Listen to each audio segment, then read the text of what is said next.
So welcome students in second semester mathematics. So in basic mathematics the code of mathematics is same, but in second semester mathematics the code is different. For mechanical engineering the code is 22206, for civil engineering 22201, for robotics and electrical engineering it is 22210, and for computer engineering it is 4 times 2 and 4. Okay. So not a lot of difference in the syllabus of mathematics, only the one chapter is different. So the first chapter, first I will tell you about the common chapters. So first one is functions and limited. Functions and limit. So in this case we study only functions, and I will give idea about the limits only. Only questions asked only on functions, not on the limits. In second chapter we study about the derivatives and their applications. In third chapter we study about integration. So in integration there are 3 sub-chapters. First one is indefinite integral, second one is definite integral, and third one is application of definite integration. Now the fourth chapter is differential equation. Now up to fourth chapter this is a common part for all the branch. 1 से लेके 4 तक पूरा common part है mechanical, civil, electrical, robotics और computers के लिए. सिर्फ जो डिफरेंस है 5, 6 और 7, तो प्रोबेबिलिटी जो चैप्टर है this is only for mechanical branch. Numerical integration जो है वो सिविल इंजीनियरिंग के लिए है. कॉम्प्लेक्स नंबर और लैप्लास ट्रांसफॉर्मेशन जो है वो रोबोटिक्स इंजीनियरिंग और इलेक्ट्रिकल इंजीनियरिंग के लिए है. और न्यूमेरिकल मेथड्स करके जो है जिसमें टोटल 6 मेथड्स हैं वो कंप्यूटर्स के लिए है. तो there is only change of one chapter, and बाकी 1, 2, 3, 4 ये जो 4 चैप्टर्स हैं these are the 4 common chapters for all the branch. So now students we see about the functions. Now what is the function? Function is nothing but the relations. Now here we consider the two non-empty set. Two non-empty set. That is 1, 2, 3, 4. Okay. B 3, 4, 5, 6. These are the two sets. Now when we arrange the relation between these two sets, that relation we have to say that it is a function. अब function का मतलब आप in general वे ऐसा भी बोल सकते हैं कि जैसे हमको सोर्स ऑफ लाइट, क्या होते हैं सोर्स ऑफ लाइट? आप ट्यूबलाइट भी बोल सकते हैं. Through tubelights we get the light. That means tubelight is a function. So in mathematically we have to say that it is a relation between the two set. जैसे कि अभी मैं यहाँ पे एक 2 सेट नॉन एम्प्टी सेट लेता हूं. देखो यहाँ पे non empty set, here set A and set B. Here we take the values. We have to say that this is the entries or elements. This is called the entries. Okay. ये हम ले रहे हैं. We are taking these values. Okay. Now suppose here we have to take, suppose this set X and this set Y. Okay. Here we have to say that we have to find out the element in Y through the relation X square. Y के जितने सारे elements हैं वो मैंने X square के relation से मुझे find out करना है. अब जैसे कि मैं यहाँ पे x की जगह 1 पुट करता हूँ तो यहाँ पे क्या हो जाएगा 1 स्क्वायर इज 1. यहाँ पे मैं 2 पुट करता हूँ तो 2 स्क्वायर इज इक्वल टू 4. यहाँ पे मैं 3 पुट करता हूँ 3 स्क्वायर इक्वल टू 9. यहाँ पे मैं 4 पुट करता हूँ तो 4 स्क्वायर इक्वल टू 16. और यहाँ पे मैं 5 पुट करता हूँ तो 5 square that is 25. That means we have to say that this is 1, 2, 3, 4, 5. So 1 को मिला है 1, 2 को मिला है 4, 3 को 9, 4 को 16 और 5 को 25. So this is a 1-1 mapping in between the two sets. So 1 is mapped with 1, 2 is mapped with 4, 3 is mapped with 9, 4 is mapped with 16, 5 is mapped with 25. एक ही नंबर के साथ मैप हो रहा है, that's why we have to say 1-1 mapping. So there is a 1-1 mapping in between the two set through the relation y is equal to x square. तो ये जो relation है, this is the relation, that relation is also called function. तो इसको ही function कहते हैं. तो जैसे कि ये एक function, that function is denoted by fx. We have to say that it is fx. तो एक्स स्क्वायर को आप fx से भी डिनोट कर सकते हैं. जैसे कि अभी ये दोनों के relation y is equal to fx is equal to x square. तो यानी x की जगह मैंने 1 पुट किया. That means you have to say that this is f of 1, यानी x की जगह 1 पुट किया है. We have to say that this is f of 2, this is f of 3, this is f of 4, this is f of 5. क्योंकि fx का मतलब क्या होता है? x square. f ऑफ 1 का मतलब 1 स्क्वायर, f ऑफ 2 का मतलब 2 स्क्वायर, f ऑफ 3 का मतलब 3 स्क्वायर, f ऑफ 4 का मतलब 4 स्क्वायर और f ऑफ 5 का मतलब 5 स्क्वायर. तो कोई भी आप रिलेशन ले सकते हैं. एक्स स्क्वायर की जगह 2x ले सकते हैं, 2x प्लस 1 ले सकते हैं, एक्स स्क्वायर प्लस 5 ले सकते हैं, एक्स स्क्वायर माइनस 1 ले सकते हैं. तो कोई भी अल्जेब्रिक टाइप का रिलेशन ले सकते हैं. या तो इनकेस अगर आपको ट्रिग्नोमेट्रिक लेना है, साइन थीटा, कॉस थीटा, तो यहाँ पे थीटा की जगह एंगल लेना पड़ेगा और उससे रिलेटेड वैल्यूज आपको यहाँ पे मिलते जाएंगे. So the relation between the two set is called as a function and that function is denoted by fx. Okay, y is equal to fx. Okay. So here we consider two set, x and y. These are two non-empty set. And here we consider the relation y is equal to fx is equal to trigonometric function ले रहे हैं, trigonometric sin x ले रहे हैं. और x की values मैंने लिया है. अभी x का मतलब हमको एंगल लेना पड़ेगा क्योंकि हमने ट्रिग्नोमेट्रिक रिलेशन लिया है, रेशियो लिया है, इसलिए हमको एंगल लेना होगा. तो यहाँ पे 0 लिया है मैंने, 90 डिग्री लिया है, 180 डिग्री लिया है, 270 degree that is 3 pi by 2 और 2 पाई का मतलब 360 डिग्री. ओके. तो देखिए अभी मैं x की जगह 0 पुट करता हूँ तो क्या मिला है? साइन 0 का वैल्यू 0 होता है. फिर पाई बाय 2 पुट किया है तो साइन पाई बाय 2 का मतलब 1 होता है. फिर साइन पाई का मतलब 0 होता है. 3 sine 3 pi by 2 that is -1 and again sine 2 pi का मतलब 0. तो ये जो है फर्स्ट जहां पे हम वैल्यूज लेते हैं उसको डोमेन कहते हैं. और जो सेकंड जो वैल्यूज हमको मिलता है by taking the function, by taking the relation, तो जो वैल्यूज हमको मिलता है उसको कहते हैं रेंज और कोडोमेन. रेंज और कोडोमेन. तो देखिए मैंने एक सिंपल सा ग्राफ भी ड्रॉ किया है कि जैसे कि जिसको हम साइन कोर कहते हैं. यहाँ पे मैंने देखो 1 और -1 के बीच में है, इसलिए मैंने इधर 1 लिया है, -1 लिया है अलोंग y एक्सिस और अलोंग x एक्सिस. आप इसको ऐसा y एक्सिस समझो और इसको आप x एक्सिस समझो. तो x एक्सिस पे मैंने 0 लिया है, ये 90 डिग्री लिया है, उसके बाद 180 डिग्री लिया है, फिर से 270 डिग्री लिया है और वहां पे 360 डिग्री लिया है. तो मुझे पता है साइन 0. साइन 0 का मतलब क्या है? 0. साइन 90 का मतलब 1. फिर साइन 180 का मतलब 0, यानी फिर से 1 के बाद फिर से 0 आ गए. फिर साइन 270 का -1 आता है. आप चेक करके देखिए value. Sine of 3 pi by 2 that is -1 और 270 डिग्री एंड फिर से साइन ऑफ 360 दैट मीन्स 0. तो इस तरह से हमारा ये साइन कोर आ गया. तो अभी साइन कोर क्या हो गया? अप एंड डाउन कहाँ पे आ रहे हैं? तो अप एंड डाउन जो है वो हमको ऐसे मिले. एक 1 के ऊपर मिला है अपवर्ड और डाउनवर्ड मिला है -1. इसका मतलब ये जो साइन वेव है वो हमेशा 1 और -1 के बीच में ही अप डाउन करते जाएगा. इसलिए इसका रेंज जो है वो -1 to 1 है. So this is a range -1 to 1. हमेशा -1 to 1 के बीच में ही वो अप और डाउन करते जाएंगे. तो इस तरह से ये डोमेन, ये रेंज और कोडोमेन विथ ग्राफिकल रिप्रेजेंटेशन मैंने आपको बताया है. Okay. Sorry, now take another example. If fx is x square minus 2x plus 5 and another variable t is also given by y minus 2, so find f of t. So here fx is x square minus 2x plus 5. हमको क्या चाहिए? f of t चाहिए. इसलिए मुझे x की जगह पे क्या पुट करना पड़ेगा?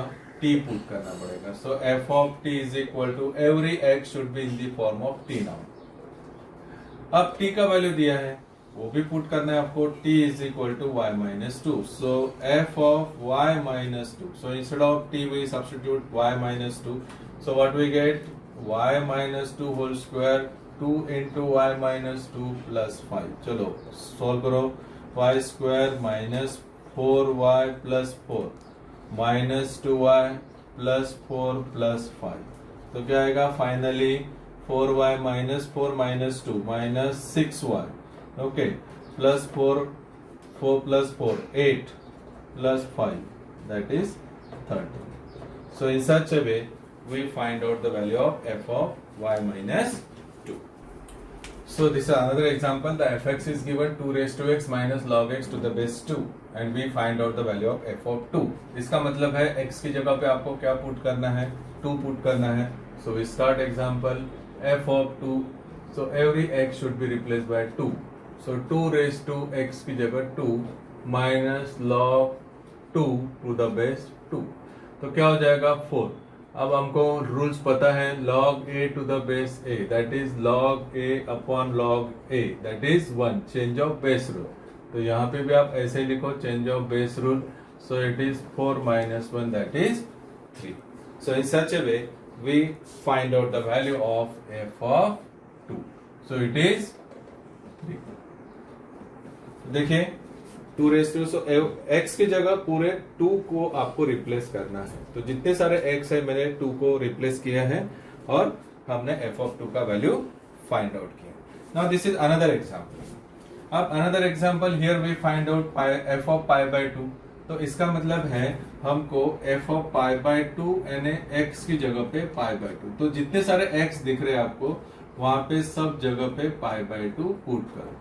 तो अभी साइन पाई बाय 2, अब आपको पता है कि साइन 91 होता है और log 1 का वैल्यू क्या होता है, 0 होता है. तो इस तरह से f of pi by 2 का वैल्यू यहाँ पे आपको 0 मिल गया है. Now see the third example. अब यहाँ पे x की जगह पे क्या पुट करना है, 1 by 2. तो f of 1 by 2, so all x should be replaced by 1 by 2. log of 1 by 2 to the base 4. तभी रेस टू 1 by 2 है. अभी हमको ऐसा नंबर देखना होगा जिसका स्क्वायर 16 है. तो ऐसा कौन सा नंबर है, 4 स्क्वायर. बाहर 1 by 2 का मल्टीप्लीकेशन है इसलिए मैंने 4 स्क्वायर लिया. प्लस अब 1 by 2 को आप कैसे लिखेंगे, 2 raise to minus 1 to the base 4. तो देखिए अभी कौन सा नंबर कैंसिल होता है, पावर देखो यहाँ पे ये 2 2 कैंसिल हो जाएगा. तो क्या आ जाएगा, f of 1 by 2 is equal to 4 plus. अब हमको हमारे पास में रूल है log of m raise to n is equal to n into log m. ये रूल है. तो by using this rule you take -1 in front of log and here we write down log 2 to the base 4. Now in this case f of 1 by 2 4 minus, यहाँ पे फिर से आप change of base rule apply करो, log 2 upon log 4. देखो धीरे धीरे बराबर सॉल्व करो problem. So it is 4 minus, अब log अभी 4 को आप 2 में लिख सकते हैं 2 स्क्वायर. फिर से यही रूल आप अप्लाई करो तो क्या हो जाएगा, 4 माइनस log 2 अपॉन 2 log 2. तो log 2 cancel, 4 minus half 8 minus 1 upon 2, that is 7 upon 2. So in such a way we have to find out the value of f of 1 by. Now here we take a very small example, mostly asking for 1 marks like these questions. y is equal to 3x plus 4. अब आपको इतना ध्यान में रखना है कि y का मतलब ही fx होता है क्योंकि ये दो सेट है x और y, और y की जो वैल्यूज है वो हम फाइंड आउट कर रहे हैं fx से. तो y का मतलब ही fx ही होता है क्योंकि यहाँ पे हम x की वैल्यूज लेंगे fx में पुट करते जाएंगे और y का वैल्यूज हमको मिलते जाएंगे. तो y का मतलब ही fx होता है. तो यहाँ पे भी मैं लिखता हूँ given that y is nothing but और fx that is 3x plus 4. अब उन्होंने क्या दिया है, -5 से लेके 8 तक ये वैल्यूज दिया है x की वैल्यू का मतलब ये x हो गया, ये वाला x. अब मुझे y का वैल्यूज निकालना है. तो y का वैल्यूज कैसे निकालूंगा मैं, y is equal to fx. और उन्होंने fx क्या दिया है, fx अभी ये दिया है 3x plus 4. अब मैं x की जगह -5 पुट करूंगा तो f ऑफ -5 क्या हो जाएगा, 3 into -5 plus 4 -15 plus 4 that is -11। और 8 के लिए अगर मैं पुट करूंगा f of 8 that is 3 into 8 plus 4 24 plus 4 that is 28। यानी इधर की वैल्यूज मैंने फाइंड आउट किया है, यानी ये डोमेन में -5 है। So under this function 2x 3x plus 4, under this function 3x plus 4 -5 का क्या मिला है आपको, -11, और 8 का क्या मिला है आपको, 28। तो ये जो है this is called domain and this is called range. यानी यहां पे at x equal to -5 f of -5 is equal to -11 and at x is equal to 8 f of 8 is equal to 28. So therefore range of the function is -11 and 28. Okay, this is a example asking for 1 marks. Now here fx is given x square plus 6x plus 10 and we find out f of 2 plus f of -2. So here given fx is x square plus 6x plus 10. We substitute x is equal to 2. So f of 2 is 2 square, 6 into 2 plus 10, 4 plus 12 plus 10. So it is 26. Now put x is equal to -2 in fx. तो f of -2 क्या हो जाएगा, -2 square 6 into -2 plus 10, 4 minus 12 plus 10, तो अभी कितना हो जाएगा, 4 minus 2 that is 2. So in such a way we find out f of 2 and f of -2. So f of 2 plus f of -2, so 26 plus 2 that is 28. So in such a way we calculate f of 2 plus f of -2. Take third example. Given that fx is 3x square minus 5x plus 7. अब यहाँ पे बताइए मुझे क्या find out करना है। सबसे पहले तो f ऑफ -1 फाइंड आउट करना है। तो f ऑफ -1 का मतलब x की जगह -1 लिया है, तो every x should be put in the form of -1. So -1 square that is 1, minus minus plus 5 plus 7, so 3 plus 12, so it is 15. Now you have to keep it number 1 क्योंकि हमको prove करना है, show that करना है, इसकी वजह से अभी नाउ RHS, ओके ये LHS लिया था, अभी RHS 3 इंटू एफ ऑफ 1, तो 3 तो बाहर रखो और एफ ऑफ 1 का मतलब 3 into 1 square minus 5 into 1 and plus 7. So 3 taking outside, 3 into 1 minus 5 into 1 is 5 plus 7. So minus 2 plus 5. So what we get here? 5. So it is 15. So 3 into f of 1 is equal to 15. So from 1 and 2, LHS is equal to RHS. So in such a way we do this result. So here again another relation is given, fx equal to x cube plus 1, and here we find out f of third root of 2. Third root of 2 का मतलब होता है 2 raised to 1 by 3. Okay, laws of indices. So first we write what they are given. So given that fx is x cube plus 1. अब मुझे क्या चाहिए, x की जगह क्या पुट करना होगा, third root of 2. So put x is equal to third root of 2. So f of third root of 2, third root of 2 whole cube plus 1. Okay. तो क्या हो जाएगा, थर्ड रूट ऑफ 2 मतलब 2 raised to 1 by 3 into 3 plus 1. अब ये bracket multiple है तो cancel हो जाएगा, 2 plus 1 that is the value of f of third root of 3 is 3.